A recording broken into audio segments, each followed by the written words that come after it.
Vote এই শব্দটা শুনলেই একদিকে যেমন ভোটাধিকার প্রয়োগের তাগিদ আসে, তেমনি উৎসবের একটা আমেজও তৈরি হয়। আর এই আমেজকে সঙ্গী করে রাজধানী ঢাকা এখন ফাঁকা হওয়ার পথে।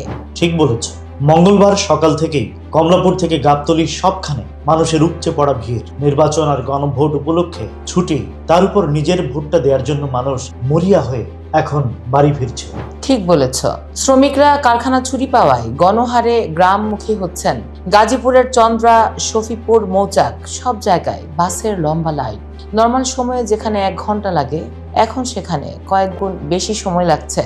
এই যানজট আর ভিড় কি এক অর্থে ভোগান্তিরই আরেক নাম নয়?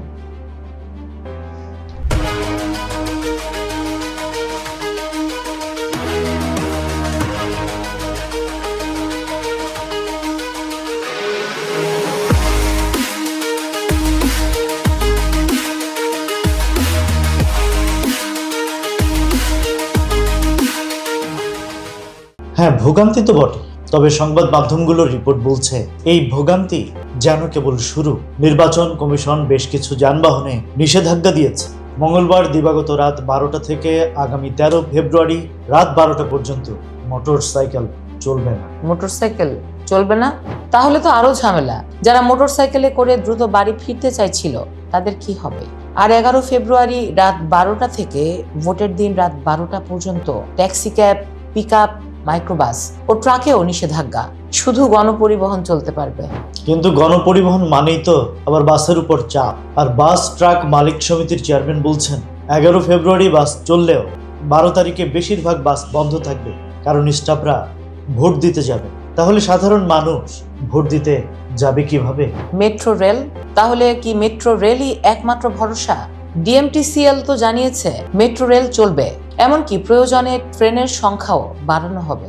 ঢাকার ভেতরের ভোটারদের জন্য হয়তো এই সুবিধা, কিন্তু যারা দূর দূরান্ত থেকে আসছেন তাদের জন্য এটা কি পর্যাপ্ত? রেলওয়ে কর্তৃপক্ষ জানিয়েছে ট্রেন নির্ধারিত সূচি অনুযায়ী চলবে। এমনকি ঢাকা রাজশাহীগামী পদ্মা এক্সপ্রেসের সাপ্তাহিক ছুটিও বাতিল করা হয়েছে। এটা অবশ্য কিছুটা স্বস্তির খবর, কিন্তু এত সংখ্যক মানুষের চাপ কি রেলওয়ে সামলাতে পারবে? আর ট্রেনের টিকিট তো এখন সোনার হরিণ।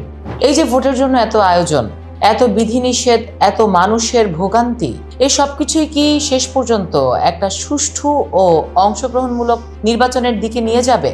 রুটিন মাফিক প্রক্রিয়া সম্পন্ন হবে? এই যে লাখ লাখ মানুষ নিজেদের কষ্টকে উপেক্ষা করে ভোট দিতে যাচ্ছে, তাদের একটাই আশা, তাদের ভোটটা যেন সঠিক জায়গায় পড়ে, তাদের দেশটা যেন সত্যিকার অর্থে গণতান্ত্রিক হয়।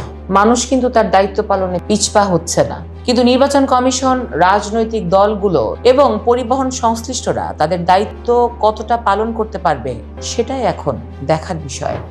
এই যে ভোটের দিন ঘর থেকে বেরিয়ে কেন্দ্রে পৌঁছানোর অনেকের জন্য একটা চ্যালেঞ্জ, কিন্তু আশাটা তো মরছে না, এটাই বড় কথা। ঘরমুখী জনস্রোত শেষ পর্যন্ত কিসের বার্তা নিয়ে আসবে? ভোটের উৎসব নাকি ভোগান্তি? কোনটিই বা বেশি তীব্র হবে? কমেন্টে জানান আপনার মতামত, কারণ আপনাদের মতামত আমাদের জন্য খুবই গুরুত্বপূর্ণ। আজকের মতো বিদায় নিচ্ছি। আপনাদের সঙ্গে এতক্ষণ ছিলাম আমি রাজ আর আমি দীপ, এবং আপনারা শুনছিলেন আমাদের বিশেষ বিশ্লেষণ ভয়েস অফ বেঙ্গল।